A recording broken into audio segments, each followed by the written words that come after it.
നമുക്ക് തുടക്കത്തിൽ തന്നെ അച്ഛൻ പറഞ്ഞതുപോലെ വിഭാഗത നിറഞ്ഞ ഈ ലോകത്ത് പ്രതിസന്ധികളുടെയും പ്രയാസങ്ങളുടെയും മധ്യേ കഴിയുന്ന അനേകായിരങ്ങളുണ്ട്. പ്രത്യേകിച്ച് നമ്മുടെ പ്രിയപ്പെട്ടവരെല്ലാം ഗൾഫ് മേഖലയുണ്ട്. അവർക്ക് വേണ്ടി അല്പസമയം നമുക്ക് പ്രാർത്ഥിക്കാം. അവരുടെ അനുഗ്രഹത്തിനും അവരുടെ സംരക്ഷണത്തിനും അവർക്ക് വേണ്ടതായ എല്ലാ കൃപയും ലഭിക്കുന്നതിന് വേണ്ടി പരിശുദ്ധമായ സ്ഥലത്ത് ദൈവസന്നിധാനത്തിൽ നമുക്ക് തലകളെ വണക്കി പ്രാർത്ഥിക്കണം. ദൈവമേ, ഞങ്ങളെ അനുഗ്രഹിക്കണമേ, ഞങ്ങളെ അനുഗ്രഹിച്ച് കാത്തുകൊള്ളണമേ. ദൈവമേ, യുദ്ധവും യുദ്ധഭീതി നിമിത്തം മനോവേദനപ്പെടുന്ന നിൻ്റെ മക്കളെ എല്ലാവരെയും കാത്തുകൊള്ളണമേ. ദൈവമായ കർത്താവേ, സമാധാനം നിൻ്റെ ജനങ്ങളുടെ ഇടയിൽ ഉണ്ടാകുവാൻ തക്കവണ്ണം നിൻ്റെ പരിശുദ്ധാത്മാവിൻ്റെ പ്രവർത്തനം ഉണ്ടാവണമേ. നിന്നാൽ കഴിയാത്തത് ഒന്നുമില്ലെന്ന് ഞങ്ങൾ പൂർണ്ണമായി വിശ്വസിക്കുന്നു. നീ സത്യദൈവമാവുന്നുവല്ലോ. ദൈവമേ, വേദനയിലും പ്രയാസത്തിലും കഴിയുന്ന ഞങ്ങളുടെ സഹോദരങ്ങളെയും പ്രിയപ്പെട്ടവരെയും മക്കളെയെല്ലാം തിരുസന്നിധിയിൽ സമർപ്പിച്ച് പ്രാർത്ഥിക്കുന്നു. നിൻ്റെ പരിശുദ്ധാത്മാവിൻ്റെ കൃപ ഞങ്ങളുടെ മേലും ദൂരത്തായിരിക്കുന്ന ഞങ്ങളുടെ സഹോദരങ്ങളുടെ മേലും പ്രിയപ്പെട്ടിരിക്കുന്ന മേലും എന്നേളും ഉണ്ടാകുവാൻ തക്കവണ്ണം നിൻ്റെ മുമ്പാകെ ഞങ്ങളുടെ തലകളെ വണക്കി പ്രാർത്ഥിക്കുന്നു. ഞങ്ങളെ അനുഗ്രഹിക്കണമേ, നിൻ്റെ ദാസരെ കാത്തുകൊള്ളണമേ. നമ്മുടെ എല്ലാവരുടെയും പ്രാർത്ഥനയിൽ ഇതെപ്പോഴും ഉണ്ടായിരിക്കണം. നമുക്ക് ചെയ്യാമാവുന്ന ഏറ്റവും വലിയ കാര്യം ദൈവം തമ്പുരാൻ്റെ നീതി, അതായിരിക്കണം നമുക്ക് പറയാനുള്ളത്. ദൈവിക നീതി നടത്തി കിട്ടേണ്ടതിന് മുട്ടിപ്പായിട്ട് പ്രാർത്ഥിക്കുക എന്നതാണ് നമ്മുടെ കർത്തവ്യം.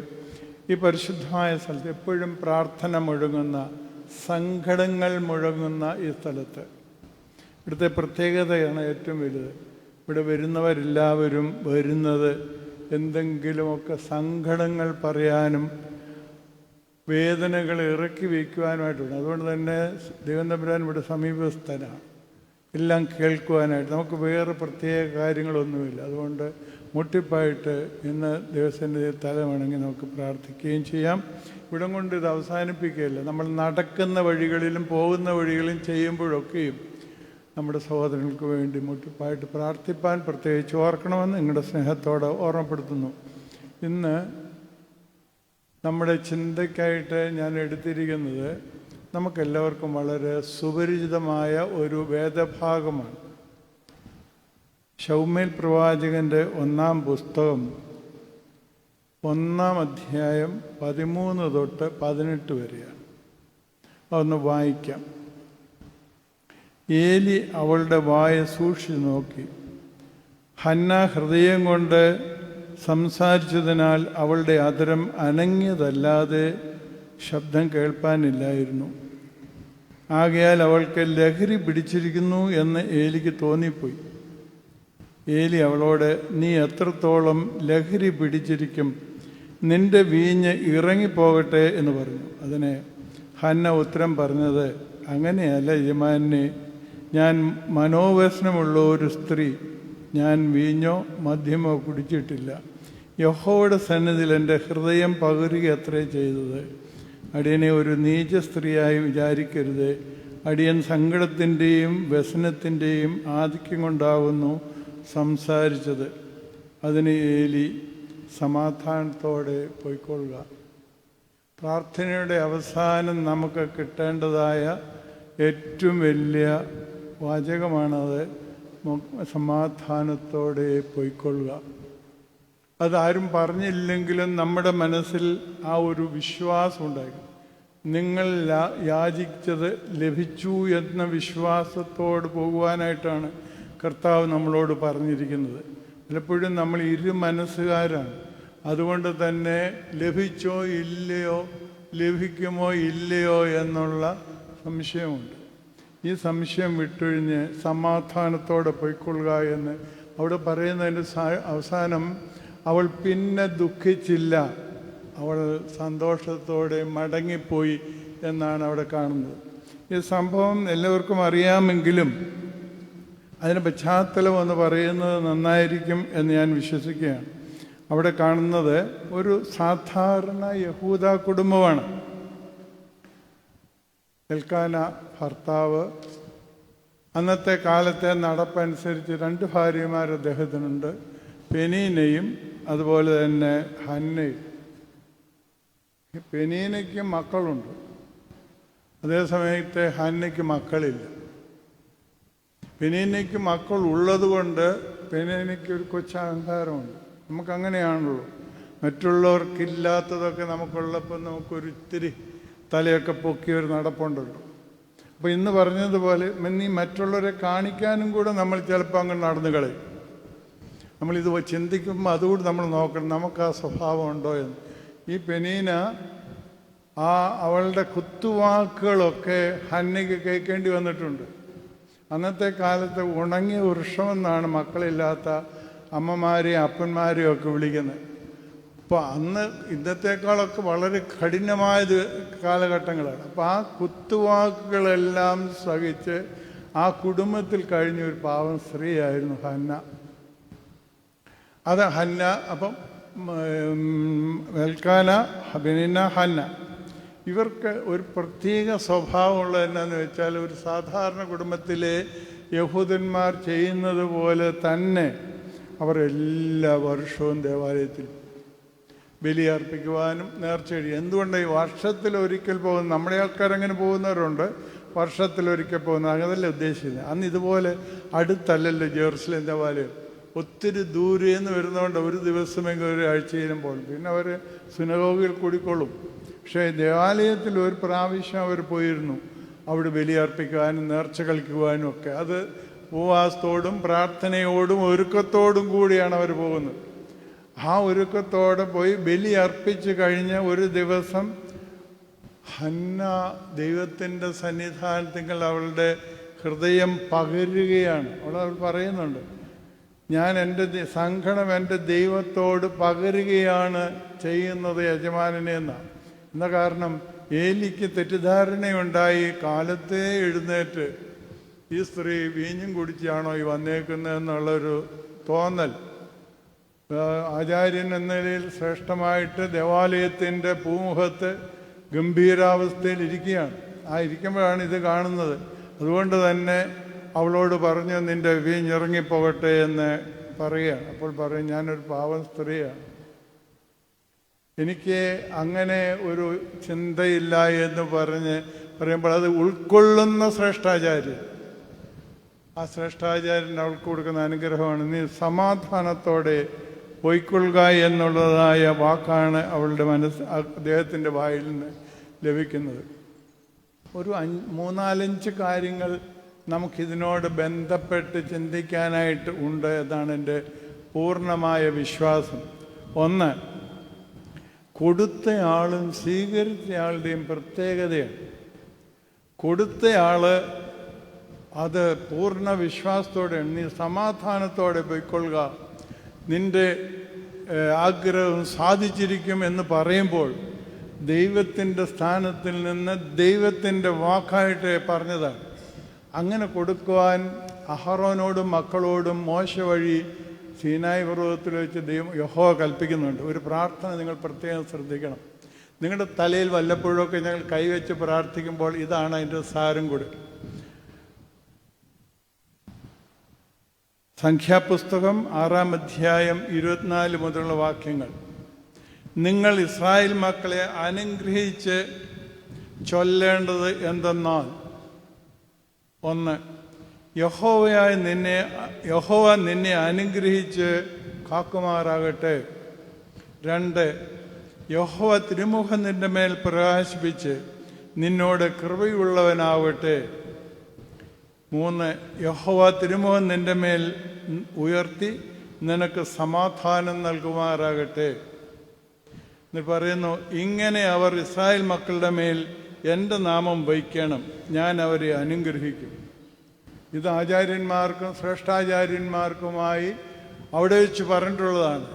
അതുകൊണ്ടാണ് നിങ്ങൾ ഞങ്ങളുടെ അടുത്ത് വരുന്നതും തലയെ കൈവച്ച് പ്രാർത്ഥിക്കുന്നതും റൂഷ്മായി ചെയ്യുന്നതല്ല, നിങ്ങളെ അനുഗ്രഹിച്ചയക്കാണ്. ഇവിടെ അത് തന്നെയാണ്, പൂർണ്ണ വിശ്വാസത്തോടെ എൻ്റെ വാക്ക് നടക്കുമെന്നുള്ള വിശ്വാസത്തോടെ ഏലി എന്ന പുരോഹിതൻ അവിടെ പ്രാർത്ഥിക്കുകയാണ്, അനുഗ്രഹം ചൊരിഞ്ഞു കൊടുക്കുകയാണ്. പിന്നെ നമ്മൾ താഴേക്ക് വായിക്കുമ്പോൾ ഈ അനുഗ്രഹം ലഭിച്ച ആള് പൂർണ്ണ സമാധാനത്തോടെ മുഖം തെളിഞ്ഞ് പ്രകാശിച്ച് അവിടെ നിന്ന് പോകുന്നതായിട്ട് നമുക്ക് കാണുന്നുണ്ട്. ഇത് നമ്മുടെ മനസ്സിൽ എപ്പോഴും ഉണ്ടായിരിക്കണം. നമ്മൾ പോയി പ്രാർത്ഥന അർപ്പിച്ചിട്ട് മടങ്ങുമ്പോൾ എൻ്റെ പ്രാർത്ഥന എൻ്റെ പ്രാണനാഥൻ കൈക്കൊണ്ടു എന്നുള്ളൊരു ബോധ്യം ഉണ്ടാവണം. ആ ബോധ്യം ഉണ്ടാവണമെങ്കിൽ നമുക്കുണ്ടാവേണ്ട സംഗതി എന്താ അറിയാമോ? സമർപ്പണം, നമ്മുടെ ജീവിത വിശുദ്ധി, നമ്മുടെ ഓരോരോ പെരുമാറ്റം, മറ്റുള്ളവരോടുള്ള നമ്മുടെ പെരുമാറ്റം, ഇവയൊക്കെ നമ്മുടെ ഉള്ളിൻ്റെ ഉള്ളിൽ എപ്പോഴും ശ്രദ്ധയോടെ കാത്തു പരിപാലിക്കേണ്ടതാണ്. അവിടുന്ന് എനിക്ക് അനുഗ്രഹം തീർച്ചയായിട്ടും നൽകും. ഒരിക്കലും ആചാര്യൻ അച്ഛൻ പറയുകയായിരുന്നു, ഒത്തിരി സങ്കടമുള്ള ഒരു ദിവസം ഒറ്റയ്ക്കാണ് പള്ളിയിൽ ചെന്ന് പ്രാർത്ഥിച്ചിറങ്ങാൻ നേരത്തെ ഒരു ശബ്ദം കേട്ടു, ഞാൻ നിന്റെ കൂടെ ഇല്ലേ. ആ ശബ്ദമാണ് കേൾക്കേണ്ടത്. ഞാൻ നിന്റെ കൂടെ ഇല്ലേ. നിന്റെ പ്രാണനാഥൻ എന്ന് നീ പാട്ട് പാടുമ്പോൾ പാട്ടിൽ മാത്രം, പാട്ടിൻ്റെ വാക്കുകളിൽ മാത്രമാകാതെ ജീവിതത്തിൽ എൻ്റെ പ്രാണനാഥൻ എന്നോടുകൂടെയുണ്ട്. അപ്പോൾ എന്താ വേണ്ടതെന്ന് അറിയാമോ? യോബ് പറയുന്ന ഒരു വാക്കുണ്ട്. യോബ് പറയുന്നത് എന്താ?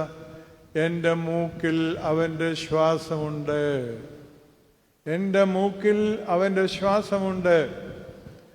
എന്നിട്ട് യോബ് പറയാണ്, അതുകൊണ്ട് ഞാൻ വ്യാജം പറയുകയില്ല. നിങ്ങൾക്കറിയാമോ ആ ശ്വാസം എവിടുന്ന് കിട്ടിയതാണെന്ന്? യോബ് പറയുന്ന ശ്വാസം ആദാമിനെ സൃഷ്ടിച്ചതിൻ്റെ അവൻ്റെ മൂക്കിൽ ജീവശ്വാസം ഊതിക്കയറ്റിയതായ ആ ജീവശ്വാസം യോബിൻ്റെ മൂക്കിലുണ്ടെന്ന് യോബ് വിശ്വസിക്കുന്നു.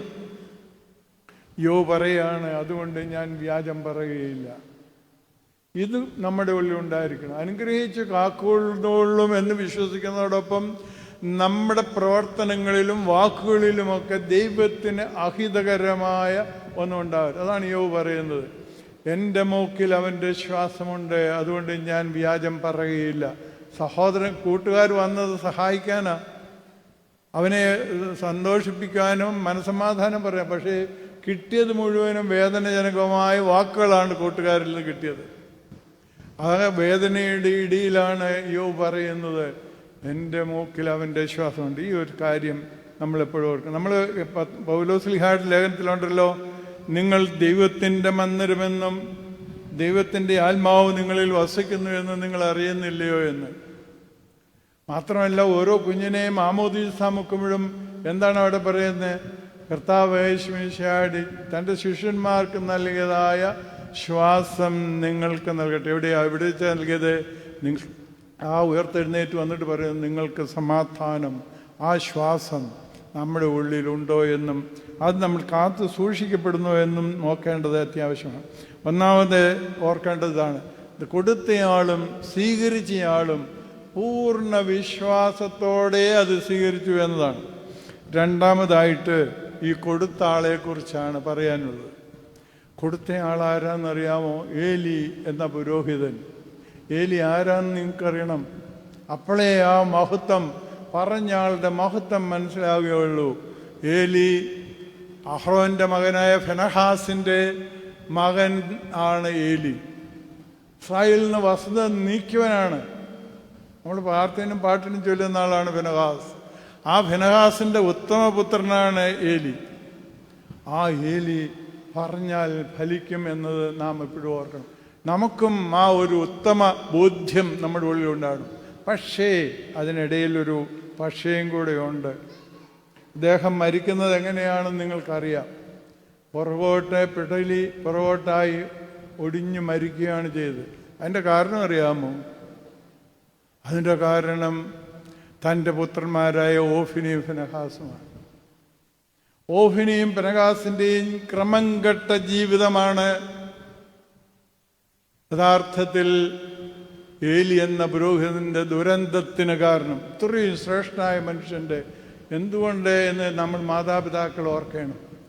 നമ്മുടെ മാതാപിതാക്കൾ ഓർക്കേണ്ട ഏറ്റവും വലിയ കാര്യം, മക്കളെ ചൊല്ലും ചോറും കൊടുത്ത് വളർത്തണം എന്ന് പറഞ്ഞാൽ ഇപ്പോഴത്തെ പോലെ ഒത്തിരി ശാസിച്ച് വളർത്താൻ. അവർക്ക് പറഞ്ഞു കൊടുക്കേണ്ടത് ചെറുപ്പത്തിലേ പറഞ്ഞു കൊടുത്താൽ അവർ നേരെയായിട്ട് നമ്മൾ അവരെ കുറ്റം പറയും. അതൊന്നുമില്ല. ശരിയായ മാതൃകയോടെ നന്നായി വളർത്തിയാൽ കുഞ്ഞുങ്ങൾ നന്നായി തന്നെ വരും. നമ്മൾ ഓരോരുത്തരും ആയിരിക്കേണ്ട ഗുരുക്കന്മാരാണെങ്കിൽ ശിഷ്യന്മാർക്ക് കൊടുക്കേണ്ട ഉപദേശങ്ങളുണ്ട്. അത് നന്നായി തന്നെ കൊടുത്തിരിക്കണം. ഞങ്ങൾ മെത്രാച്ചന്മാർ വൈദികരെ എടുക്കുമ്പോൾ, ആ സ്ഥാനത്തിന് എടുക്കുമ്പോൾ നല്ല വിത്ത് തിരഞ്ഞെടുത്തെടുക്കണം. എടുത്തില്ലെങ്കിൽ നല്ല വേലക്കാരനെന്ന വിളിക്ക് യോഗ്യനാകാതെ ശിക്ഷ ഞങ്ങൾക്ക് ലഭിക്കും. നാം ഓർത്തിരിക്കേണ്ടത്, ഇവിടെ ഏലി എന്ന പുരോഹിതൻ്റെ കഴുത്തൊടിയുന്നത്, ദുർമരണം പ്രാപിക്കുന്നത് തൻ്റെ മക്കൾ നിമിത്തം. അതേസമയത്ത് ഉത്തമനായ പ്രാവിൻ്റെ ഉത്തമപുത്രൻ എന്ന പേരുകൊണ്ട് പറയുന്ന കാര്യങ്ങൾ അതേപടി നടക്കുമായിരുന്നു. ഇത് നമ്മൾ ഓർക്കുക. നമ്മുടെ എത്ര വലിയ മഹത്വമുള്ള കുടുംബമാണെന്ന് പറഞ്ഞാലും പിൻതലമുറ നശിച്ചു പോകാതിരിക്കാൻ പ്രത്യേകം ശ്രമിക്കും. രണ്ടു നേരമുള്ള പ്രാർത്ഥന ഇന്ന് നമ്മുടെ എത്രമാത്രം കുടുംബങ്ങളിലുണ്ട് എന്നത് ചിന്തിച്ച് നോക്കേണ്ടത് ആവശ്യമാണ്. ദൈവത്തോട് ചേർന്ന്, യേശുവോട് ചേർന്നിരിക്കണമെന്ന് പറഞ്ഞ് പാടുന്നത് പണ്ടൊക്കെ നിലത്തെ കുമ്പിട്ട് പ്രാർത്ഥിച്ച് നിന്നുകൊണ്ടും ചില സ്ഥലങ്ങളിൽ ഇരുന്നുകൊണ്ടും പ്രാർത്ഥിക്കുന്ന കണ്ടിട്ടുണ്ട്. അത് കസേരയിലല്ലായിരുന്നു. ഇന്ന് ഭക്ഷണം കഴിഞ്ഞ് എല്ലാം കഴിഞ്ഞ് സോഫയിൽ ചാരിക്കിടന്ന് വായിക്കോട്ടയും ഇട്ടല്ലേ യേശുവയോട് ചേർന്നിരിക്കുന്നത്. അത്രയ്ക്ക് വളരെ നമ്മൾ അകന്നു പോയില്ലേ ദൈവത്തിൽ നിന്ന് എന്ന് നാം ഓർക്കുക. മക്കൾക്ക് കൊടുക്കുന്നത് നല്ല പാരമ്പര്യം, നല്ല ദൂത് കൊടുത്ത് വളർത്തുവാൻ പ്രത്യേകിച്ച് മാതാപിതാക്കൾ അവർക്കുള്ളതെല്ലാം വാരിവലിച്ചു കൊടുത്തു എന്ന് പിന്നെ ദുഃഖിച്ചിട്ട് കാര്യമില്ല. അതാണ് ഏലി എന്ന പുരോഹിതൻ നമുക്ക് തരുന്ന ഒരു പാഠം. മൂന്നാമതായിട്ട് നാം ഓർത്തിരിക്കേണ്ടത്, പ്രാർത്ഥിക്കുന്നതെല്ലാം, ഇപ്പം ഇവിടെ വന്നിരിക്കുന്ന നിങ്ങൾക്കെല്ലാം ഒത്തിരി കാര്യങ്ങൾ പ്രാർത്ഥിക്കാനായിട്ടുണ്ട്. മക്കളെക്കുറിച്ച്, നിങ്ങളെക്കുറിച്ച്, ചിലപ്പം നിങ്ങൾക്ക് ശത്രു സംഹാരം കൊണ്ട് മനസ്സിൽ ചിലരെയൊക്കെ കാണും. അത് നമ്മളാണോ തെറ്റ് അവരാണോ തെറ്റെന്നറിയത്തില്ലെങ്കിലും അങ്ങനെ പല വിഷയങ്ങളുണ്ട്. പ്രാർത്ഥിക്കുന്നതെല്ലാം കിട്ടുമെന്ന് വിശ്വാസമുണ്ടോ? പ്രാർത്ഥിക്കുന്നതെല്ലാം നമുക്ക് കിട്ടില്ല കേട്ടോ. അതിന് പേരിൽ പരിഭവിക്കുകയും വേണ്ട. ഏറ്റവും വലിയ ഉദാഹരണമാണ് മോശ വിക്കനാണെന്ന് പല പ്രാവശ്യം പറഞ്ഞപ്പോഴും മോശയുടെ ഉള്ളിൻ്റെ ഉള്ളിൽ ഇതൊന്ന് മാറ്റി തന്നുകൂടെ എന്ന് തോന്നുന്നുണ്ടാവും. ഈ ദൈവതമ്പുരാൻ മോശയോട് പറയുന്നുണ്ട്, വിക്കനെ സൃഷ്ടിച്ചതാര്, ചെകിടിനെ സൃഷ്ടിച്ചതാര് എന്നൊക്കെ ചോദിക്കുന്നുണ്ട്. എന്നിട്ട് എന്തേ വിക്ക് മാറ്റിക്കൊടുക്കാഞ്ഞത്? 10-20 ലക്ഷം ജനത്തെ ശാന്തതയോടെ ഭംഗിയായി നടത്താൻ മഹാശ്രേഷ്ഠൻ്റെ വിക്കെന്തേ മാറ്റിയില്ല? അവന് കൊടുത്തതെന്താ? അവന് പകരം അഹ്റോനെ കൂട്ടായിട്ട് കൊടുത്തു. ആ അഹ്റോൻ പലപ്പോഴും വഴി പശിപ്പോകുന്നുണ്ട് അല്ലേ. സീനായ് മലയിൽ കയറിയപ്പോൾ, സീനായ് മലയിൽ മോശയോ ദൈവത്തോട് സംസാരിച്ചുകൊണ്ട് ഇറങ്ങി വരുമ്പോൾ യഹോവ ചോദിക്കുന്ന ഒരു ചോദ്യമുണ്ട്, എന്താണ് താഴെ ബഹളം? അഹ്റോൻ ജനത്തിന് ഇഷ്ടപ്പെട്ടത് ചെയ്തു കൊടുത്തു. ദൈവതമ്പുരാൻ കൂട്ടായി കൊടുത്ത ആൾ ചെയ്ത. ഇങ്ങനെ ചില കൂട്ടുകാരെ നമുക്ക് ചിലപ്പം കിട്ടും, നമുക്ക് നല്ല പണി തരാൻ പറ്റിയ പാർട്ടി. അതുകൊണ്ട് എന്ത് പറ്റി? കർത്താവ് എഴുതിയ തൻ്റെ തീവരലുകൾ, അങ്ങനെ പറയുന്നത്, തീവരലുകളാൽ എഴുതിയ 10 കൽപ്പനകൾ അടങ്ങിയ പലക എറിഞ്ഞുടക്കേണ്ടി വന്നു. പിന്നെ മോശ ഉണ്ടാക്കിയ പലകയിൽ എഴുതി. മോശയോട് നീ അതുപോലെ ഒരെണ്ണം ഉണ്ടാക്കിക്കൊണ്ട് വായെന്ന് പറഞ്ഞു. നമ്മുടെ അനുഗ്രഹങ്ങൾ, നമുക്ക് കിട്ടേണ്ട നൽവരങ്ങൾ പലപ്പോഴും നമ്മുടെ പ്രിയപ്പെട്ടവരായിരിക്കും തട്ടിയുടയ്ക്കുന്നത്. പക്ഷേ ഇവിടെ നമ്മൾ അറിയേണ്ടത്, മോശയുടെ വിക്ക് അപ്പോഴും മാറ്റിക്കൊടുത്തില്ല. ഇത് നമുക്ക് ചില ബലഹീനതകളുള്ളത്. അതിനല്ലേ കൊരിന്ത്യർക്ക് എഴുതിയ ലേഖനം, 2-ാം ലേഖനം 12-ാം അധ്യായത്തിൽ ഒരപേക്ഷയുണ്ട്. അവിടെ പറയുന്നത് എന്താ? പൗലോസ്ലീഹ തൻ്റെ ദേഹത്തെ മുള്ളു മാറ്റിക്കിട്ടേണ്ടതിന് പ്രാർത്ഥിച്ചു. പക്ഷെ നമ്മളെപ്പോലല്ല ആ പ്രാർത്ഥന. അവിടെ പറയുന്ന 3 പ്രാവശ്യം പ്രാർത്ഥിച്ചു. കിട്ടിയ മറുപടി, എൻ്റെ കൃപ നിനക്ക് മതി, അതവിടെ ഇരുന്നോട്ടെ. അതിന് പൗലോസ്ലീഹ പറയുന്ന വ്യാഖ്യാനമാണ് ശ്രദ്ധിക്കേണ്ടത്. വെളിപാടുകളുടെ ആധിക്യത്താൽ നിഗളിച്ചു പോകാതിരിക്കേണ്ടതിന് എൻ്റെ ദേഹത്തൊരു ശൂലം തന്നിരിക്കുന്നു. നമുക്കങ്ങനെ ചിന്തിക്കാൻ കഴിയണം. നമുക്കുണ്ടാകുന്ന കഷ്ടപ്പാട്, നമുക്കുണ്ടാകുന്ന ബലഹീനതകൾ, നമുക്ക് കിട്ടുന്ന ചില കുരിശുകൾ, നമ്മോടൊപ്പമുള്ള ചില കുരിശുകൾ, ചിലപ്പം ഭാര്യയ്ക്ക് ഭർത്താവിനെ ആയിരിക്കും, ഭർത്താവിന് ഭാര്യയ്ക്കായിരിക്കും, ചിലപ്പം ചിന്തിക്കുന്നതിനെതിരായിരിക്കും. ഭാര്യ ഭർത്താവിനെക്കുറിച്ച് പറഞ്ഞാൽ ഭർത്താവ് ഭാര്യയെക്കുറിച്ച് പറഞ്ഞാൽ നേരെ തിരിച്ചായിരിക്കും കുരിശായിരിക്കുന്നത്. ആ കുരിശായിരിക്കുന്നവർ നമ്മുടെ കൂടെ ഇരുന്നോട്ടെ.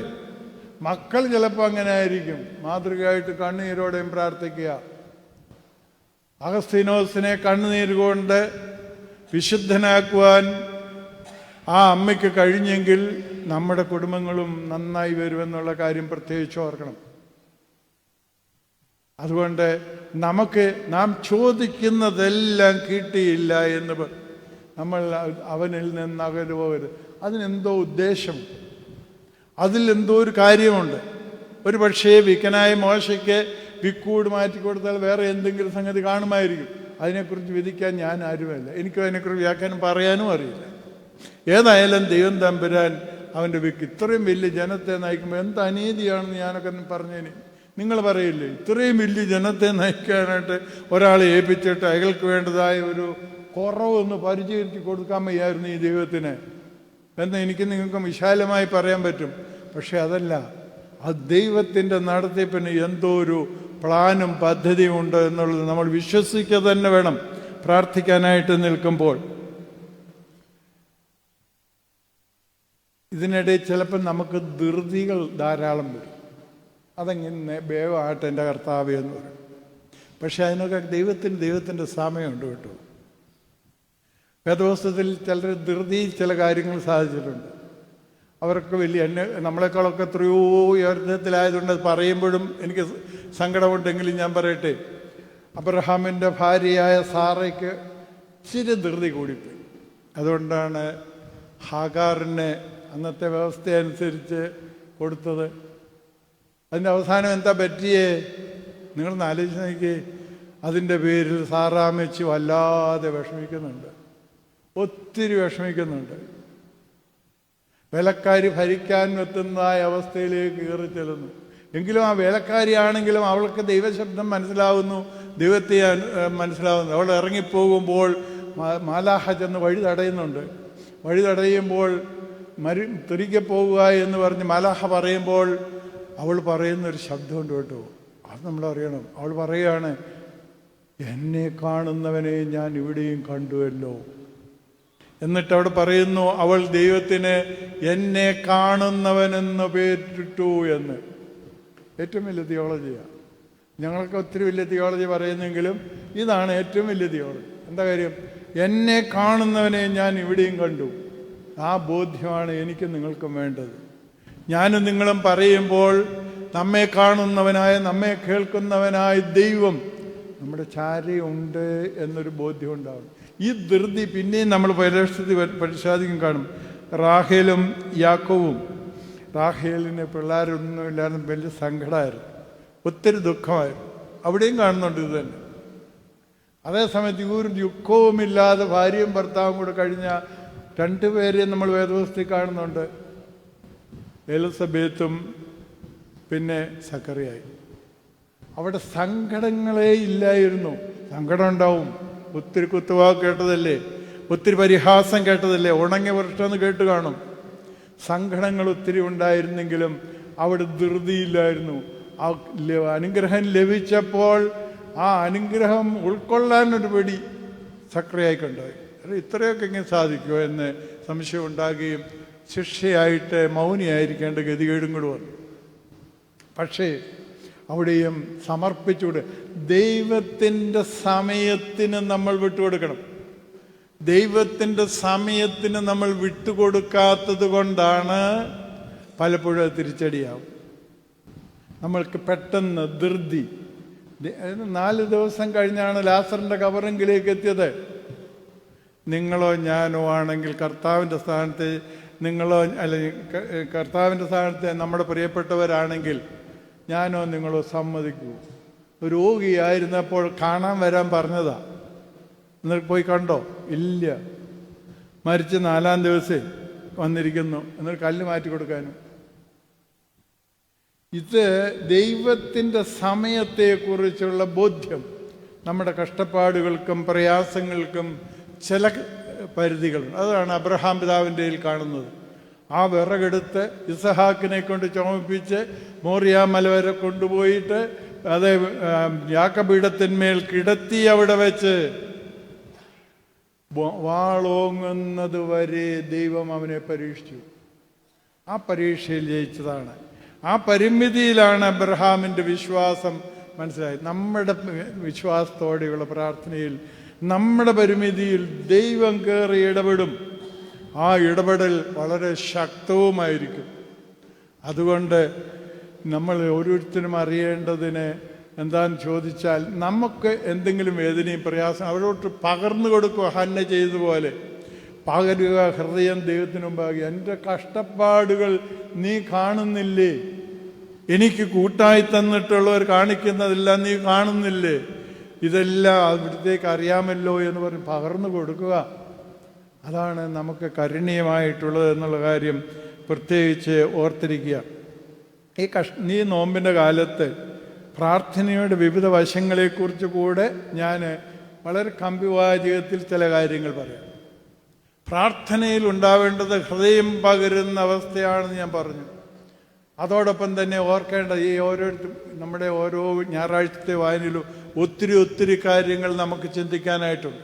അതിലൊരു കാര്യം പ്രാർത്ഥനയുടെ വിവിധ വശങ്ങളാണ്. അത് വളരെ ചുരുക്കത്തിൽ പറയാം.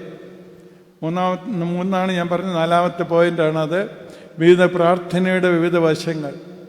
കാനാവിലെ കല്യാണം. കാനാവിലെ കല്യാണത്തിന് നമുക്കറിയാം പച്ചവെള്ളം വീഞ്ഞാക്കി. അവിടെ പച്ചവെള്ളം വീഞ്ഞാക്കുന്ന സമയത്ത് അവിടുത്തെ ദുരിതം മനസ്സിലാക്കിയ കന്യകമറിയ തൻ്റെ പുത്രൻ്റെ അടുത്ത് എന്ന് പറഞ്ഞു, ഇവർക്ക് വീഞ്ഞില്ല. അവരറിഞ്ഞോ അവർ പറഞ്ഞോ എന്നൊന്നും അവിടെ കാണുന്നില്ല. പക്ഷേ അമ്മ ആ സമയത്തിൻ്റെ ഗൗരവം മനസ്സിലാക്കി അവിടെ ചെന്ന് മധ്യസ്ഥത പറയുന്നു. നമുക്ക് പ്രിയപ്പെട്ടവരുടെ വേദന, നമുക്ക് പ്രിയപ്പെട്ടവരുടെ സങ്കടം കണ്ടാൽ നിങ്ങൾക്കങ്ങനെ പ്രാർത്ഥിക്കാൻ കഴിയും. മധ്യസ്ഥ പ്രാർത്ഥനയാണ്. ചിലപ്പോൾ നമ്മളെ ഉപദ്രവിക്കുന്നവരായിരിക്കും. അവിടെ പ്രാർത്ഥിക്കുവാൻ എനിക്കും നിങ്ങൾക്കും കഴിയണം. അതാണ് ഏറ്റവും വലിയ. നമ്മുടെ തുടക്കത്തിൽ നമ്മുടെ പ്രിയപ്പെട്ടവരാണെന്നുള്ള ബോധ്യത്തോടു കൂടിയാണ് ഗൾഫിലുള്ളവർക്ക് വേണ്ടി പ്രത്യേകിച്ച് പ്രാർത്ഥിച്ചത്. അതുപോലെ തന്നെ ഒത്തിരി കഷ്ടപ്പെടുന്നവരുണ്ട്, കൊല ചെയ്യപ്പെടുന്നവരുണ്ട്. അവർക്ക് വേണ്ടിയെല്ലാം നമ്മൾ പ്രാർത്ഥിക്കുന്നു. ഈ പ്രാർത്ഥന എപ്പോഴും നമ്മുടെ ഉള്ളിൽ ഉണ്ടായിരിക്കണം. മധ്യസ്ഥ പ്രാർത്ഥനയ്ക്ക് പ്രത്യേകതയുണ്ട്. രണ്ടാമത്തെ പ്രാർത്ഥന രണ്ടാമത്തെ ഞായറാഴ്ചത്തേതാണ്. ആ കുഷ്ഠരോഗി പാർശ്വവൽക്കരിക്കപ്പെട്ടവനാണ്. അവനെന്ത് ചെയ്തു? അവന് വേണ്ടി പറയാൻ ആരുമില്ല. അവൻ നേരിട്ട് തന്നെ ധൈര്യത്തോട് ചെന്നിട്ട് പറഞ്ഞു, കർത്താവേ, നിനക്ക് മനസ്സുണ്ടെങ്കിൽ എന്നെ ശുദ്ധനാക്കുവാൻ കഴിയും. ആ ഒരു ബോധ്യം, അവൻ്റെ വിശ്വാസം ഉറച്ചതാണ്. അവൻ വിശുദ്ധീകരിക്കപ്പെട്ടവനായിട്ട് പോകുന്നതായിട്ട് നാം കാണുന്നു. അതാണ് പ്രാർത്ഥനയുടെ രണ്ടാമത്തെ വശം. മൂന്നാമത്തെ വശം എന്താണ്? തളർവാദ രോഗിയെ സൗഖ്യമാക്കിയത്. തളർവാദ രോഗിയെ സൗഖ്യമാക്കി കർത്താവ് പറയുന്നു, അവരുടെ വിശ്വാസം കണ്ടിട്ട് പക്ഷവാതക്കാരനോട് കിടക്കയെടുത്ത് നടക്കുക എന്ന് പറഞ്ഞു. അത് സമൂഹം ഒന്നിച്ച് പ്രാർത്ഥിക്കണം. ഒരാൾ തന്നെയാണ് മാതാവിൻ്റെ. ഇത് സമൂഹം ഒന്നിച്ച് പ്രാർത്ഥിക്കണം. ഇന്നത്തെ സമൂഹത്തിലെ ഏറ്റവും വലിയ കുഴപ്പമെന്ന് വെച്ചാൽ ലഹരിയാണ്. പലതരം ലഹരിയുണ്ട്. അത് മദ്യമോ അതുപോലുള്ള കാര്യങ്ങൾ മാത്രമല്ല. ലഹരി എന്ന് പറഞ്ഞ് ചില കൊച്ചുങ്ങൾക്കാണെങ്കിൽ മുതിർന്നവർക്കാണെങ്കിൽ ഫോണിനോടുള്ള ലഹരി, പുതിയ മാധ്യമങ്ങളോടുള്ള ലഹരി. അതിനുവേണ്ടി കണ്ണുനീരോടെ പ്രാർത്ഥിക്കുവാനായിട്ട് നമുക്ക് കഴിയണം. കഴിഞ്ഞ ഞായറാഴ്ച പ്രജാതി സ്ത്രീയുടെയാണ്. അവിടെ മുട്ടിപ്പായി പ്രാർത്ഥിക്കുകയാണ് അവളുടെ മുമ്പിൽ എല്ലാ പ്രതിസന്ധി, അമ്മയുടെ യഥാർത്ഥമായ കണ്ണുനീര്. അവിടെ ചെന്ന് മുട്ടിപ്പായി ദൈവത്തോട് പറയുന്ന ആ സ്ത്രീ പ്രാർത്ഥനയുടെ ഒരു വലിയ വശം നമുക്ക് കാണിച്ചു തരുന്നു. അഞ്ചാമത്തേതാണ് കൂനി. അടുത്ത ഞായറാഴ്ച നാളെ കഴിഞ്ഞത്തെ വായനയിൽ കൂനിയെ സൗഖ്യമാക്കുന്നത്.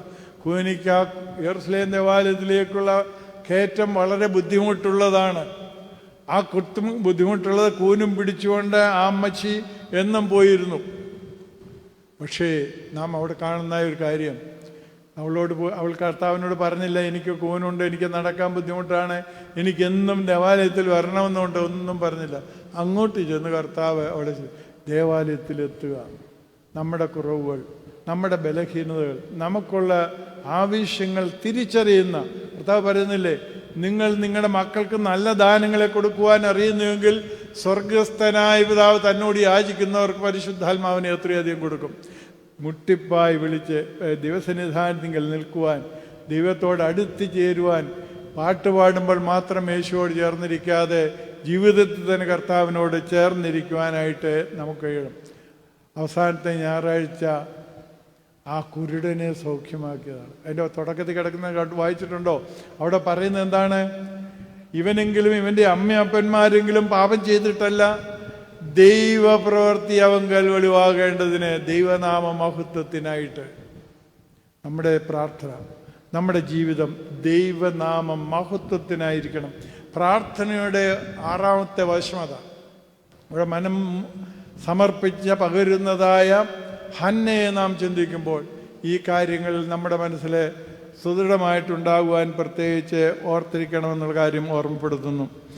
5ാമത്തെ പോയിന്റിലേക്ക് നാം പ്രവേശിക്കുന്നത്, ദൈവം പരീക്ഷിക്കുന്നവനെ നാം പരിഹസിക്കരുത്. ദൈവം പരീക്ഷിക്കുന്നവനെ നാം പരിഹസിക്കരുത്. അത് നമ്മുടെ പലരുടെയും ഒരു പ്രവണതയാണ്. ഒരു ചെറിയ വീഴ്ച വന്നാൽ, ഒരു താഴ്ച വന്നാൽ, അവൻ വലിയ പരിശുദ്ധൻ, അവൾ വലിയ പരിശുദ്ധയാന്ന് പറഞ്ഞ് കളിയാക്കുന്ന സ്വഭാവം നല്ലതല്ല. യോബിൻ്റെ ജീവിതത്തിൽ അതാണ് നാം കാണുന്നത്. യോബിനെ പരിഹസിക്കുകയായിരുന്നു യഥാർത്ഥത്തിൽ കൂട്ടുകാരും ചെയ്തത്. കുറ്റമാരോപിക്കുകയായിരുന്നു കൂട്ടുകാർ ചെയ്തുകൊണ്ടിരുന്നത്. അവസാനം നാം കാണുന്ന യോബിൻ്റെ ജീവിതത്തിൻ്റെ അവസാനത്തിൽ യോബിനോട് പറയുന്നുണ്ട് കർത്താവ്, നിന്റെ കൂട്ടുകാർക്ക് വേണ്ടി നീ ബലിയർപ്പിക്കണം. അവരോട് പറയുന്നുണ്ട്, അവൻ്റെ അടുത്ത് ചെല്ലുക, നിങ്ങൾക്ക് വേണ്ടി പ്രാർത്ഥിക്കട്ടെ എന്ന്. ദൈവശിക്ഷ കിട്ടുന്നതാണ്. ദൈവം പരീക്ഷിക്കുന്നവരെ ഞാനും നിങ്ങളും പരിഹസിക്കാനോ അതുപോലെ പരിഹസിക്കാനോ അല്ലെങ്കിൽ നമ്മൾ അവരെ കുറ്റപ്പെടുത്താനോ ഇടവരരുത്. ദൈവത്തിൻ്റെ കൈകളിലാണ് എല്ലാവരും ഇരിക്കുന്നതെന്ന് ഓർമ്മ വേണം. ഇന്ന് നാം ഉയർന്നിരുന്നാൽ, നമ്മൾ പറയാറില്ലേ, ഇന്ന് പല്ലക്കിൽ ഏറ്റുന്നവനെ നാളെ വഴിയാതായ ഭാണ്ഡം ചുമപ്പിക്കുമെന്ന് നമ്മൾ പാടാറുണ്ടല്ലോ. എന്ന് പറഞ്ഞ പോലെ ഭാണ്ഡം ചുമപ്പിക്കുവാൻ കഴിയുന്ന ദൈവത്തിൻ്റെ മുമ്പാകെയാണ് ഞാനും നിങ്ങൾ നിൽക്കുന്നത്. നാളെ എന്ത്, അച്ഛൻ തുടക്കത്തിൽ അത് പറഞ്ഞ് നിങ്ങൾ കേട്ടോ, നാളെ എന്ത്, അടുത്ത നിമിഷം എന്തേ എന്നറിയാൻ പറ്റാത്ത ഈ ലോകത്തിൽ ദൈവത്തിൻ്റെ മുമ്പാകെ ഞാനും നിങ്ങളും സമർപ്പിക്കുകയാണ് വേണ്ടത്. മറ്റുള്ളവരുടെ കാര്യങ്ങളെക്കുറിച്ച് ചിന്തിച്ച് അവരെ അപഹസിക്കുവാനോ കളിയാക്കുവാനോ നാം തുനിയേണ്ടതായ കാര്യമില്ല. ദൈവത്തിൽ മാത്രം നാം ശ്രദ്ധിക്കുക. അവൻ മാത്രമാവുന്നു നമ്മുടെ ആധാരം. യോബിൻ്റെ വിഷയത്തിൽ അത് സ്പഷ്ടമാണ്. പരീക്ഷണ സമയത്ത് യോബ് പറയുന്നുണ്ട്, ഇത് എങ്ങനെ സംഭവിക്കുന്നു, ഇതെന്തുകൊണ്ട് എന്നുള്ള ചോദ്യമാണ്. അവസാനത്തിൽ 42-ാം അധ്യായം 3 തൊട്ടുള്ള വാക്യങ്ങൾ വായിക്കുമ്പോൾ യോബ് ഒരു കൊച്ചുകുഞ്ഞിനെ പോലെ ദൈവത്തിൻ്റെ സന്നിധാനത്തിൽ നിന്ന് കണ്ണുനീരോട് പറയുന്നൊരു പ്രാർത്ഥനയുണ്ട്. ദൈവമേ, ഞാൻ നിന്നെക്കുറിച്ച് ഒരു കേൾവി മാത്രമേ കേട്ടിരുന്നുള്ളൂ, ഇപ്പോഴും ഞാൻ എൻ്റെ സ്വന്തം കണ്ണാൽ നിന്നെ കാണുന്നു. നേരത്തെ ഞാൻ കേൾവിയാണ് കേട്ടിരുന്നത്, ഇപ്പോൾ ഞാൻ എൻ്റെ സ്വന്തം കണ്ണാൽ കണ്ടിരിക്കുന്നു. ദൈവം പരീക്ഷിക്കുന്നവന് കൊടുക്കുന്നതായ അനുഗ്രഹമാണ് ദൈവത്തെ മുഖാമുഖം കാണുവാൻ. ദൈവം എനിക്ക് എല്ലാത്തിനും മതിയായവനാണെന്നുള്ള ബോധ്യം. നമ്മൾ സങ്കീർത്തനം 34-ാം സങ്കീർത്തനം ചൊല്ലുന്നില്ല, യഹോവ നല്ലവനെന്ന് രുചിച്ചറിവീൻ, അവനെ ശരണം പ്രാപിക്കുന്ന പുരുഷൻ ഭാഗ്യവാൻ. അത് ദാവീദ് പറയുന്നതാണ്, യഹോവയെ ശരണം പ്രാപിക്കുക എന്ന്. യഹോവ നല്ലവനെന്ന് രുചിച്ചറിവാനായിട്ട് നമുക്കെപ്പോഴും കഴിയണം. അത് കഴിയുന്നുണ്ടോ എന്ന്. യോബിനത് കഴിഞ്ഞു. യോബ് അതുകൊണ്ടാണ് അവസാനം പറയുന്നത്, ഞാൻ നിന്നെക്കുറിച്ച് ഒരു കേൾവി മാത്രമേ കേട്ടിരുന്നുള്ളൂ, ഇപ്പോൾ എൻ്റെ സ്വന്തം കണ്ണാൽ കണ്ടിരിക്കുന്നു. ഇതാണ് ആത്മീയ ജീവിതത്തിൻ്റെ ഏറ്റവും വലിയ കാര്യം. എന്നെയും നിങ്ങളെയും കാണുന്ന യഹോവ, എന്നെയും നിങ്ങളെയും കാണുന്ന നമ്മുടെ ദൈവം നമ്മെക്കുറിച്ച് ബോധ്യമുള്ളവനാണ്. നമുക്ക് തരുന്ന പരീക്ഷകൾ നമുക്ക് കൂടുതൽ ഡിഗ്രി തരാനാണ്. പരീക്ഷ എഴുതാതെ ഏതെങ്കിലും ഡിഗ്രി ആർക്കും ജയിക്കാനോ പോകും. ആ ഒരു ബോധ്യത്തോടെ മുന്നോട്ട് പോകുവാനായിട്ട് കഴിയണമെന്നുള്ള കാര്യം പ്രത്യേകിച്ച് ഓർമ്മപ്പെടുത്തുകയാണ് ചെയ്യുന്നത്. ഈ പെനീനയുടെ കാര്യത്തിൽ പെനീന ചെയ്തിരുന്ന് നമുക്കറിയാമല്ലോ. പെനീന കുത്തുവാക്ക് പറയുമായിരുന്നു, കളിയാക്കുമായിരുന്നു, അവഹേളിക്കുമായിരുന്നു. അതിനെക്കുറിച്ച് ലെവ്യ പുസ്തകത്തിൽ പെനീനയെക്കുറിച്ചല്ല, തെറ്റ് ചെയ്യുന്നവരെക്കുറിച്ച് പറയുന്നൊരു കാര്യമുണ്ട്. അവർ ഹൃദയത്തിൻ്റെ പരീക്ഷ ലേവ്യാപുസ്തകം 26-ാം അധ്യായത്തിലും പിന്നെ വേറെ ഭാഗത്തിലും സീനായ് മലയിൽ വെച്ച് പറയുന്നുണ്ട്.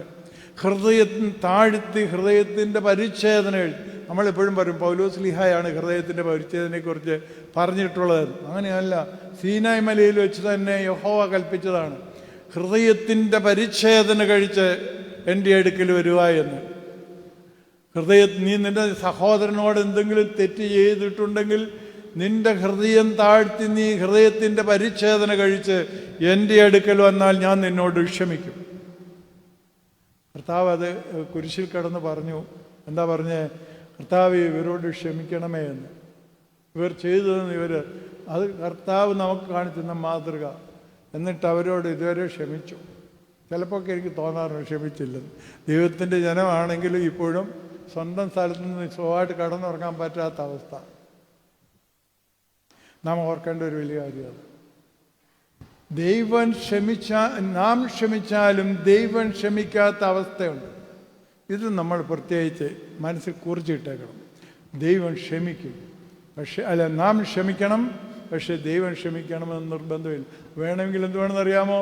നാം ചെയ്ത തെറ്റുകളെ ദൈവമുമ്പാകെ ഇറക്കി വെച്ച് സഹോദരനോട് ചെയ്ത തെറ്റുകളെക്കുറിച്ച് അനുദപിച്ച് ഹൃദയത്തിൽ പശ്ചാത്താപമുണ്ടായി, അതാണ് ഹൃദയത്തിൻ്റെ പരിച്ഛേദന കഴിച്ച് എൻ്റെ അടുക്കൽ വന്നാൽ ഞാൻ നിന്നോട് ക്ഷമിക്കും. അത് നാം പ്രത്യേകിച്ച് അറിയേണ്ടത്.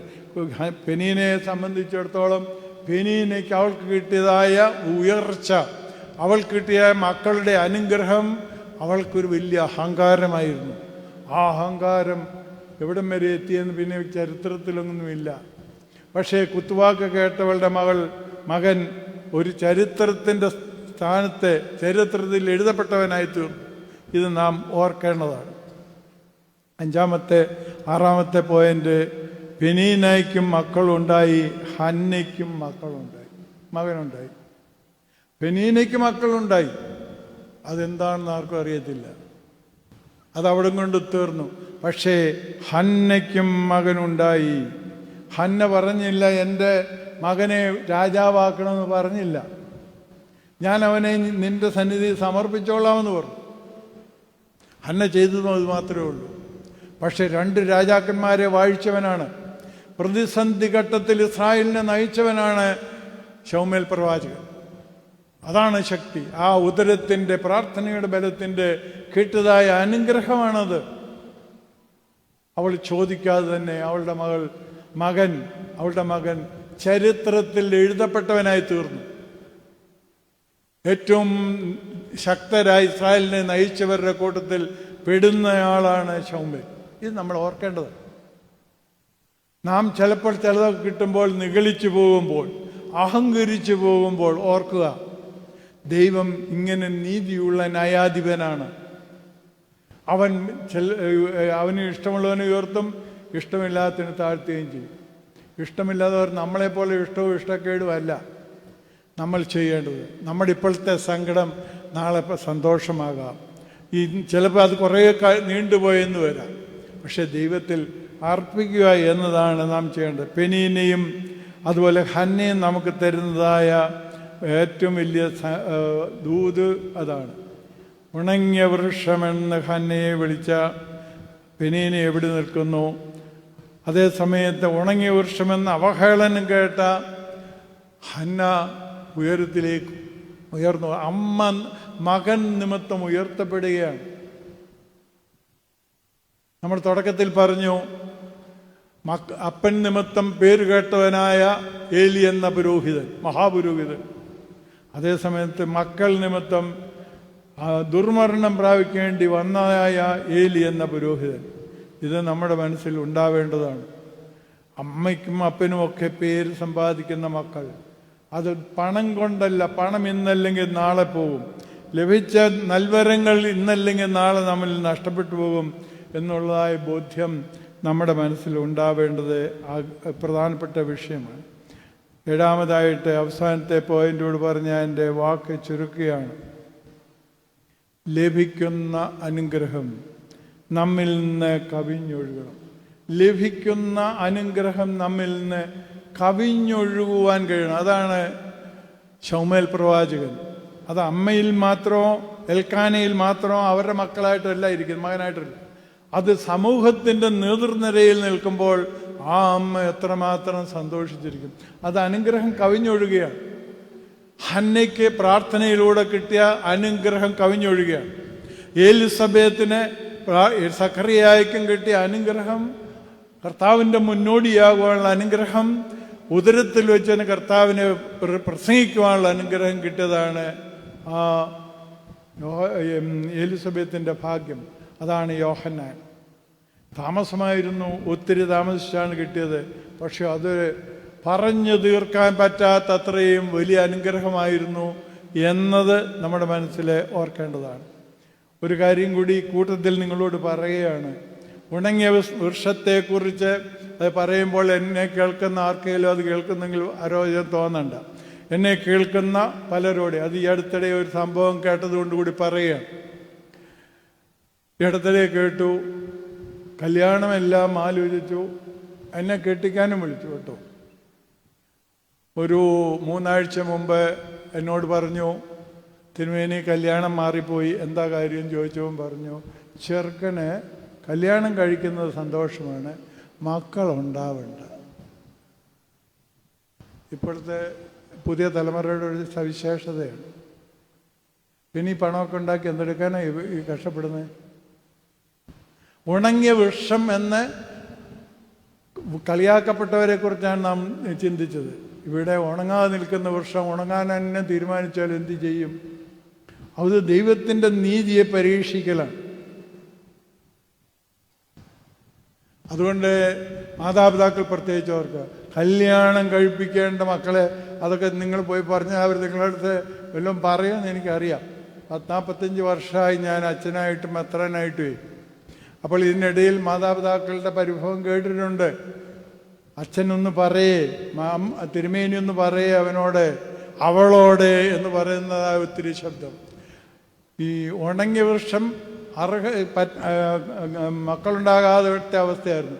പക്ഷെ മക്കൾ തന്നെ അത് ചിന്തിച്ചാൽ എന്തു ചെയ്യും? ഉണങ്ങിയ വൃക്ഷനാകുവാൻ വരം കൊടുത്തിട്ടില്ല. കല്യാണത്തിൽ പറഞ്ഞില്ലേ, വരൻ ലഭിച്ചവനല്ലാതെ ഈ ഇതിന് യോഗ്യത. വരൻ ലഭിച്ചവൻ അത് സ്വീകരിക്കാതിരുന്നാൽ അത് അപകടമാണ്. അത് പ്രത്യേകിച്ച് എല്ലാവരും അറിയാം. എത്രമാത്രം നമ്മൾ ഓടി നടന്ന് സുഖിച്ചാലും, നമ്മൾ ഓടി നടന്ന് പണം സമ്പാദിച്ചാലും നമുക്കത് നഷ്ടമായിരിക്കും. അതുകൊണ്ട് സമൂഹത്തിനും ദൈവരാജ്യ മഹത്വത്തിനും അങ്ങനെയുള്ള ഒരു ചിന്താഗതിയിൽ നിന്ന് മാറി ചിന്തിക്കുവാനായിട്ട് ഇനിയും എന്നെ കേൾക്കുന്നവർക്കെങ്കിലും കഴിയട്ടെ എന്ന് ഞാൻ പ്രത്യേകിച്ച് പ്രാർത്ഥിച്ച് ആശംസിക്കുകയാണ് ചെയ്യുന്നത്. ദൈവത്തിൻ്റെ അനുഗ്രഹം, സ്വസ്തോസിൻ്റെ കൃപ വിശുദ്ധ കുർബാനയിലുണ്ട്. ദൈവമേ, നിൻ്റെ കൃപയും കരുണയും കരുതലും ഞങ്ങളിലും ഞങ്ങളുടെ ഇടവകയിലും ഞങ്ങളുടെ കുടുംബങ്ങളിലും വന്ന് വസിച്ച് കവിഞ്ഞൊഴുകുമാറാകണമേ എന്ന്. ദൈവത്തിൻ്റെ കൃപ നമ്മുടെ സമൂഹത്തിൽ, നമ്മുടെ ഇടവകയിൽ, നമ്മളായിരിക്കുന്ന സ്ഥലങ്ങളിൽ വന്ന് വസിച്ച് കവിഞ്ഞൊഴുകുവാനായിട്ട് ഇടയാകണം. അതിനായിട്ട് വേണം നാം പ്രത്യേകിച്ച് ഓർത്തിരിക്കേണ്ടത്. ഞാൻ പറഞ്ഞു വന്ന എല്ലാ കാര്യങ്ങളും പറഞ്ഞുകൊണ്ട് ഞാൻ എൻ്റെ വാക്ക് ചുരുക്കുവാനായിട്ട് പോവുകയാണ് ചെയ്യുന്നത്. ഒന്ന്, ആ ആചാര്യശ്രേഷ്ഠൻ്റെ വിശ്വാസം ഞാൻ പറഞ്ഞാൽ എൻ്റെ ദൈവത്തിൻ്റെ വായായിട്ട് എനിക്ക് പറയാൻ കഴിഞ്ഞാൽ അത് നടന്നിരിക്കുമെന്നുള്ള പൂർണ്ണ ബോധ്യം. ആ ബോധ്യത്തോടെയാണ് ആ വായിൽ നിന്ന് ആ ശബ്ദം പറഞ്ഞത്. നീ സമാധാനത്തോടെ പോകുക, നിന്റെ പ്രാർത്ഥന ഫലിച്ചിരിക്കും. ഞാനും നിങ്ങളും ദേവാലയം വിട്ടിറങ്ങുമ്പോൾ, പ്രാർത്ഥന കഴിഞ്ഞിറങ്ങുമ്പോൾ ദൈവം തമ്പുരാൻ എനിക്ക് തന്നു, അത് കർത്താവ് പറയുന്നതാണ്. ലഭിച്ചു, നിങ്ങൾ യാചിക്കുന്നത് അതിനു മുമ്പേ ലഭിച്ചു എന്ന് നിങ്ങൾ വിശ്വസിക്കണം. ആ വിശ്വാസത്തോട് അത് തന്നെയാണ് സ്വീകരിച്ച ആൾക്കും പൂർണ്ണബോധ്യത്തോടെയാണ് മടങ്ങിപ്പോകുന്നത്. അവളുടെ മുഖം പിന്നെ വാടിയില്ല എന്ന് പറയുന്നുണ്ട്. അവൾ പിന്നെ വരുന്നത് കുഞ്ഞിനെയും കൊണ്ട് ദേവാലയത്തിൽ സമർപ്പിക്കാനാണ്.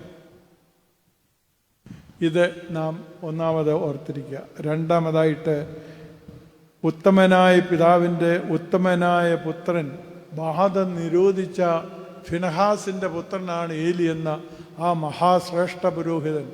പക്ഷേ എന്നിട്ടും മക്കളുടെ കൊള്ളരായി കൊണ്ട് അവഹേളനമേറ്റ് വേദന സഹിക്കാൻ വയ്യാതെ പിടലി ഒടിഞ്ഞ് പിന്നിലേക്ക് മറിഞ്ഞ് വീണ് മരിച്ചത് മക്കളെ ആവശ്യത്തിലേറെ ലാളിച്ച് ഉപദേശിക്കേണ്ട സമയത്ത് ഉപദേശിക്കാതെ, നല്ല സൽബുദ്ധി ഉപദേശിക്കേണ്ടത് ഉപദേശിക്കാതെ വിട്ടുകൊടുത്തത് കൊണ്ടാണ്. അങ്ങനെ സംഭവിക്കുവാൻ ഒരിക്കലും നമുക്കിടയാവരുത്.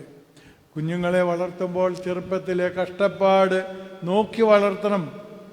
കഷ്ടപ്പാടും അവർ അതുതന്നെയാണ് സർവത്തയിലെ വിധവയുടെ പ്രത്യേകത. സർവത്തയിലെ വിധവയുടെ പ്രത്യേകത എന്ന് പറയുന്നത് അവസാനത്തെ അപ്പം ചുട്ട് തിന്നുന്നത് വരെ മകനും കൂടെ ഉണ്ടായിരുന്നു. വലത് കൈ അവൻ മകനെ പിടിച്ചുകൊണ്ടാണ് അവർക്ക് വെക്കാൻ പോകുന്നത്. അവനും കഷ്ടപ്പാടറിഞ്ഞിരിക്കണം. ചില മാതാപിതാക്കൾ പറയും അവരെ കഷ്ടപ്പാടില്ലാതെ വളർത്തിയെന്ന്. അത് തെറ്റാണ്. അവരറിഞ്ഞിരിക്കണം എന്താണ് എൻ്റെ അപ്പൻ, എൻ്റെ അമ്മ എന്ത് കഷ്ടപ്പെട്ടാണ് വേദനിച്ചിട്ടാണ് ഇതുവരെ എന്നെ കൊണ്ടെത്തിച്ചത്, അപ്പൻ എന്നെ കഷ്ടപ്പെട്ടിട്ടാണ്. അവർക്ക് ബോധ്യം വരാത്തത് കൊണ്ടാണ് മുതിർന്നവരെ അനാഥാലയത്തിൽ തള്ളുന്നത്. അത് ശരിക്കും ബോധ്യമുണ്ടായിരുന്നെങ്കിൽ അത് ചെയ്യത്തില്ല. അതുകൊണ്ട് കഷ്ടപ്പാടും പ്രയാസവും പറഞ്ഞ് ബോധ്യപ്പെടുത്താനായിട്ട് കഴിയണം. ഏലി എന്ന പുരോഹിതനെക്കുറിച്ച് പറയുമ്പോൾ വേദന തോന്നുന്നതാണ്. ഏലി എന്ന മഹത്വേറിയ പുരോഹിതൻ, ശ്രേഷ്ഠാചാര്യൻ, പറഞ്ഞാൽ പറഞ്ഞ വാക്ക് നടക്കുന്നയാൾ, ആ ആളുടെ മക്കൾ നിമിത്തം ആ കുടുംബം നശിച്ചു പോകുന്നതും മക്കളൊക്കെ പിടിക്കപ്പെട്ടു എന്നാണ് അവിടെ പറയുന്നത്. അതുപോലെ പ്രാർത്ഥിക്കുന്നതെല്ലാം ലഭിച്ചു കൊള്ളണമെന്ന പിടിവാശി ഞാനും നിങ്ങളും ഉപേക്ഷിക്കേണ്ടതാണ്. പ്രാർത്ഥനയ്ക്കുന്നതെല്ലാം കിട്ടിയാൽ എന്തൊക്കെയോ പശമുണ്ട്. പൗലോസ്ലീഹായുടെ വാക്ക് അത് പ്രത്യേകം എടുക്കണം. വെളിപാടുകളുടെ ആധിക്യത്താൽ നിഗളിച്ചു പോകാതിരിക്കേണ്ടതിനാണ് എൻ്റെ ദേഹത്തിൽ ശൂലം തന്നിരിക്കുന്നത്. മുഖ്യനായ മോശക്കാരനല്ലല്ലോ, ഏറ്റവും ശക്തൻ. 20 ലക്ഷം പേരെ, 7 ലക്ഷം പേരെ അക്കരയ്ക്ക് കൊണ്ടുപോയവൻ, വാഗ്ദത്തനാട്ടിലേക്ക് കൊണ്ട് ആവശ്യത്തിലേറെ കളിയാക്കും അവഹാസ്യവും കല്ലേറ് വരെ എത്താറായതാ. ആദ്യം അങ്ങോട്ട് വാഗ്ദത്തനാട്ടിൽ പോകാൻ 2 വർഷത്തിനകം വാഗ്ദത്തനാട്ടിൽ പ്രവേശിക്കേണ്ടതായിരുന്നു. അവിടെ പ്രവേശിക്കാൻ പോകുന്നതിന് മുമ്പ് മോശയും കൂട്ടരെയും കല്ലെടുത്തെറിയാനൊരു ജനമുണ്ട് അവിടെ. അതിൻ്റെ ശിക്ഷയായിട്ടാണ് പിന്നെ 40 വർഷം മരുഭൂമിയിൽ തെണ്ടി നടക്കേണ്ട ഗതികേട് ഇസ്രായേൽ ജനത്തിനുണ്ടായത്. അത് ദൈവീയ ശിക്ഷയാണ്. ആ അത്രമാത്രം കഷ്ടപ്പാട് സഹിച്ച തൻ്റെ ജനം നിമിത്തം ഒരു സമയത്ത് ഒരു നിമിഷം ഒരു ദേഷ്യം വന്നതിൻ്റെ ഫലമായിട്ട് ഇനിയും നീ വാഗ്ദത്തനാട് കാണുകയില്ല എന്ന് തൻ്റെ ജനത്തിൻ്റെ പുണ്യം അതായിരുന്നു. ഈ കഷ്ടപ്പാടെല്ലാം സഹിച്ചിട്ടും പിസ്കാമുകൾ വരെ കയറി കാണാൻ പറ്റുകയുള്ളൂ. അവിടെ നിന്നെല്ലാം ഒന്ന് കാണിച്ചു, ഇതാണ് നിങ്ങൾ പോകേണ്ട സ്ഥലം, നിന്റെ യാത്ര ഇവിടം കൊണ്ട് അവസാനിച്ചു. അത്ര കഷ്ടപ്പെട്ട മോശയെ പോലെ ഒരാളില്ലായിരുന്നു എന്ന് വേദോസ് പ്രത്യേകിച്ച് പറയുന്നുണ്ട്. അപ്പോൾ അത്രയ്ക്കാകാമെങ്കിൽ എനിക്കും നിങ്ങൾക്കും ചില സമയത്തൊക്കെ എല്ലാം ചോദിച്ചാൽ കിട്ടിയെന്ന് വരില്ല.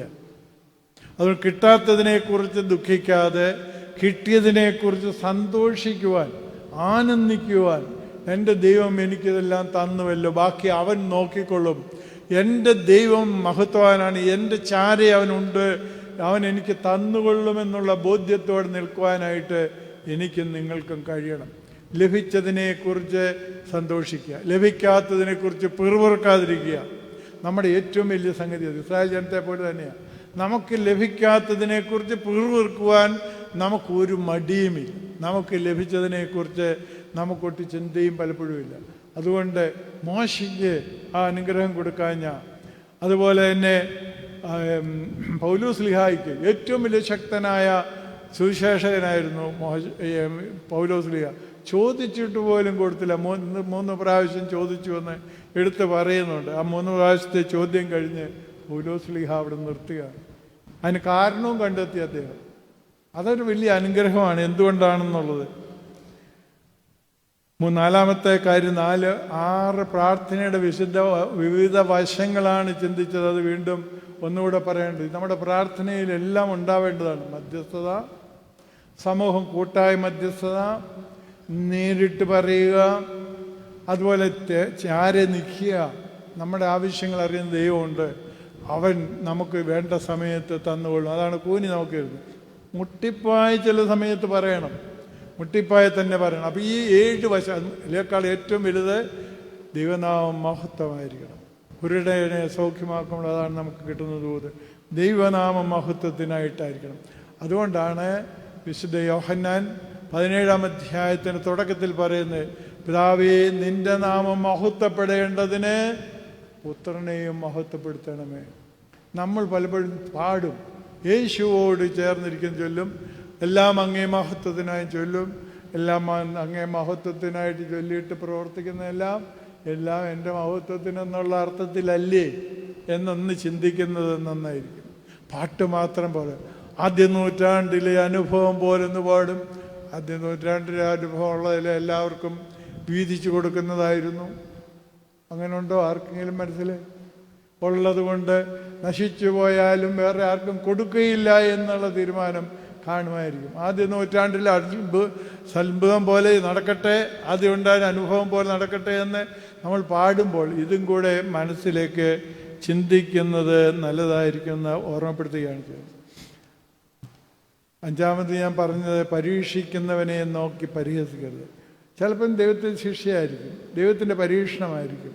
ഇത് ഏതു തന്നെയായാലും നമുക്ക് നമ്മുടെ ചുമതലയല്ല അവനെ കളിയാക്കാൻ, അവനെ കുറ്റപ്പെടുത്താൻ. അവനെ ദൈവം തമ്പുരാൻ പരീക്ഷിക്കുകയോ ശിക്ഷിക്കുകയോ ചെയ്യട്ടെ. ഞങ്ങളൊക്കെ കാലത്തൊക്കെ അഞ്ചുമാറും, എന്നെ പോലെ പ്രായമുള്ളവർ കാണുമല്ലോ, അഞ്ചുമാറും പിള്ളേരുള്ള കാലത്ത് ചിലപ്പോൾ അപ്പൻ ഈ ചിലർ തല്ലും. അപ്പോൾ അങ്ങോട്ട് മാറിയിരുന്ന് ചില മക്കൾ പറയും, ഇടാ കൊള്ളാം, അങ്ങനെ വേണോ? ആ അപ്പൻ എന്ത് ചെയ്യും? നിങ്ങളൊന്ന് പറഞ്ഞേ. അല്ലെങ്കിൽ അമ്മ എന്ത് ചെയ്യും? അടുത്ത 2 അടി അവനാ കൊടുക്കും. അങ്ങനെ അല്ലെന്ന് ആരെങ്കിലും വലിയ പ്രായമുള്ളവർ ചിന്തിച്ച് നോക്കിയപ്പോൾ ഇങ്ങനത്തെ ചേട്ടായിക്ക് തല്ല് കൊള്ളുമ്പം, അല്ലെങ്കിൽ അച്ചാച്ചന്, ഞങ്ങളുടെ വടക്കൻ ഭാഷയാണല്ലോ ചേട്ടായി, ഇവിടെ അച്ചാച്ചനോ ചേട്ടായിക്കോ അടി കൊള്ളുമ്പോൾ അനിയൻ അവിടെ ഇരുന്ന് കൈകൊട്ടിച്ചിരിക്കും. മെല്ലെ അപ്പൻ അങ്ങോട്ട് നീങ്ങിട്ട് അവൻ്റെ ചന്തിക്ക് തന്നെ കൊടുക്കും 2 അടി. നല്ല ഭംഗിയായിട്ട് കൊടുക്കും. ആ അടി വാങ്ങണ്ട ദൈവത്തിൽ നിന്ന്. അത് അപകടം പിടിച്ച പണിയാണ്. അവനെ ശിക്ഷിക്കോ പരീക്ഷിക്കോ എന്ന് നമുക്ക് നമ്മുടെ കാര്യം തന്നെ നോക്കിയാൽ മതി. നമ്മൾ ദൈവഭാഗം നന്നായി ജീവിക്കുവാനായിട്ട് പ്രത്യേകിച്ച് ഓർക്കുക. അത് നമ്മൾ മറന്നു പോകരുതാത്തതാണ് എന്നുള്ളത്. ദൈവകോപം വിളിച്ചു വരുത്തരുത് നമ്മുടെ മേൽ. പിന്നെ 6-ാമത്, പെനീനയ്ക്കും മക്കളുണ്ടായി, ഹന്നയ്ക്കും മക്കളുണ്ടായി. ഹന്നായി മകൻ എന്താവണമെന്ന് പ്രാർത്ഥിച്ചില്ല. ഹന്നയുടെ മകന് വലിയ സ്ഥാനം കിട്ടി. 2 രാജാക്കന്മാരെ വാഴിച്ച, ഒരു പ്രതിസന്ധി ഘട്ടത്തിൽ ഇസ്രായേലിനെ നയിച്ച ശക്തനായ പ്രവാചകനും രാജാവിനെ പോലെയുള്ളവനുമായിരുന്നു ശൗമേൽ പ്രവാചകൻ. ദൈവം തരുമ്പോൾ അത് അവസാനമാണ് തരുന്നതെങ്കിലും അതിന് ഒത്തിരി ഈട് കൂടിയതായിരിക്കും. അതാണ് ശൗമേൽ പ്രവാചകൻ. ദൈവം നമുക്ക് താമസിച്ചാണ് തരുന്നെങ്കിൽ എന്തോ ഈട് കൂടിയതാണ്. ദൈവം ചിലപ്പോഴൊക്കെ നമുക്ക് ശിക്ഷിക്കാതെ വിടും കേട്ടോ.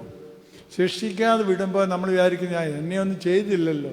ചിലപ്പോൾ ആ അടി ഇത്തിരി കനത്തിൽ തരാൻ വേണ്ടി വെച്ചുകൊണ്ടിരിക്കുന്നതായിരിക്കും. ഇസ്രായേൽക്കാർ 400 വർഷം പീഡിപ്പിച്ചതായ മിസ്രൈമിനെ പറ്റി അറിയാമല്ലോ. 10 പാത വിട്ടുകൊടുത്തു, എന്നിട്ടും പഠിച്ചില്ല. അവസാനം ഫറോനെയും അവൻ്റെ സൈന്യത്തെയും അവൻ്റെ ജനത്തെയും കടലിൽ മുക്കി. അതുവരെ കാത്തിരുന്നു. അങ്ങനെ ചില വിളംബത്തിൽ നമുക്ക് കിട്ടേണ്ട ശിക്ഷ നീട്ടിവെക്കും. ആ അടിക്ക് കാത്തിരിക്കേണ്ട. അതിനു മുമ്പ് ഹൃദയത്തിൻ്റെ പരിച്ഛേദന നടത്തി ദൈവഭാഗം സമർപ്പിക്കുന്നതായിരിക്കും നമുക്ക് നല്ലത്. അവസാനമായിട്ട് നാം ഓർത്തിരിക്കേണ്ടതായ കാര്യം, ലഭിക്കുന്ന അനുഗ്രഹങ്ങൾ മറ്റുള്ളവരിലേക്ക് കവിഞ്ഞൊഴുകുവാനായിട്ട് ഇടയാകണം. ലഭിക്കുന്ന അനുഗ്രഹങ്ങൾ അത് നമുക്ക് വേണ്ടി മാത്രമല്ല. ഞാൻ വിവാഹോപദേശിച്ചാൽ നിങ്ങളുടെയൊക്കെ വല്ലവരുടെ ആരോഗ്യം നടത്തണം. അവസാനം പറയുന്നൊരു കാര്യമാണ്, ദൈവം നമുക്ക് നൽകുന്നത് നമുക്ക് വേണ്ടി മാത്രമല്ല, മറ്റുള്ളവർക്ക് കൊടുക്കുവാനായിട്ട്. ഒരു പക്ഷേ എന്നെയും നിങ്ങളെയും നല്ല കാര്യസ്ഥന്മാരായി വിളിച്ചെടുത്ത് ദൈവം തമ്പുരാൻ എന്നെയും നിങ്ങളെയും ഏൽപ്പിക്കുന്നതായിരിക്കും. ആ ഏൽപ്പിക്കുന്ന നിധി മറ്റുള്ളവർക്ക് പകർന്നു കൊടുക്കുവാൻ എനിക്ക് നിങ്ങൾക്കും കഴിയണം. അത് കഴിയുന്നുണ്ടോ എന്ന് നോക്കുക. ഒരിക്കലും പൊട്ടക്കിണറിലെ വെള്ളം നന്നായി കിട്ടുമോ? നല്ല വെള്ളം, ഏതെങ്കിലും വെള്ളം കോരാത്ത കിണറിനെ കുറിച്ച് ഇപ്പം കിണറില്ലാത്തതുകൊണ്ട് അതറിയാൻ ബുദ്ധിമുട്ടാണ്. പണ്ടൊക്കെ കിണറുള്ള കാലത്ത് ചില അമ്മമാർ പറഞ്ഞു കേട്ടിട്ടുണ്ടോ, അയ്യോ ആ കിണറ്റിലെ വെള്ളം കണ്ണീര് പോലെ തെളിഞ്ഞതാണ്. വെള്ളം കോരാത്ത കിണറ്റിലേക്ക് വെള്ളമൊന്നും അങ്ങനെ ആവില്ല. വെള്ളം കോരുന്ന കിണറ്റിലേ ഉള്ളൂ നല്ല തെളിനീരുണ്ടാവുകയുള്ളൂ. അവിടെ മാത്രമേ നല്ല ഉറവയും ഉണ്ടാവുകയുള്ളൂ. മറ്റത് പൊട്ടക്കിണറെന്ന് വിളിക്കും. ഞാനും നിങ്ങളും പൊട്ടക്കിണറുകളാകാതെ നമുക്ക് കിട്ടുന്ന അനുഗ്രഹം കവിഞ്ഞൊഴുകുവാൻ തക്കവണ്ണം ദൈവത്തിൻ്റെ പരിശുദ്ധാത്മാവ് ഇടയാക്കട്ടെ എന്ന് പ്രാർത്ഥിച്ച് ആശംസിച്ചുകൊണ്ട് ഞാൻ എൻ്റെ വാക്ക് ചേർക്കുന്ന ദൈവം തമ്പുരാൻ എന്നെയും നിങ്ങളെയും വാഴ്ത്തി അനുഗ്രഹിക്കുമാറാകട്ടെ. ദൈവം നിങ്ങളുടെ എല്ലാവരെയും പ്രാർത്ഥന ശ്രദ്ധയോടെ കേൾക്കുകയും അനുഗ്രഹിക്കുകയും ചെയ്യട്ടെ എന്ന് പ്രത്യേകം പ്രാർത്ഥിക്കുന്നു. എല്ലാവരും ശ്രദ്ധയോടെ ഇരുന്നു എന്നതിൽ വളരെ സന്തോഷം. ഞങ്ങളെല്ലാവരും പ്രാർത്ഥനയും കുർബാനയും പ്രസംഗവും എല്ലാം കഴിയുമ്പോൾ പറയുന്നൊരു വാക്കുണ്ട്, നിങ്ങളെല്ലാവരും സമാധാനത്താലേ പോകുവീൻ, എന്നേക്കും എനിക്ക് വേണ്ടി പ്രാർത്ഥിക്കും. അതുകൂടി വേണം കേട്ടോ. വല്ലപ്പോഴെങ്കിലും ഒക്കെ എന്നെ ഓർത്ത് പ്രാർത്ഥിക്കുവാൻ നിങ്ങൾക്ക് ദൈവം തമ്പുരാൻ കനിവും അനുഗ്രഹവും സമൃദ്ധിയായി തരട്ടെ എന്ന് പ്രാർത്ഥിച്ചുകൊണ്ട് ഞാൻ എൻ്റെ വാക്ക് ചേർക്കുന്നു. ദൈവം നമ്മെ എല്ലാവരെയും വാഴ്ത്തി അനുഗ്രഹിക്കുമാറാം.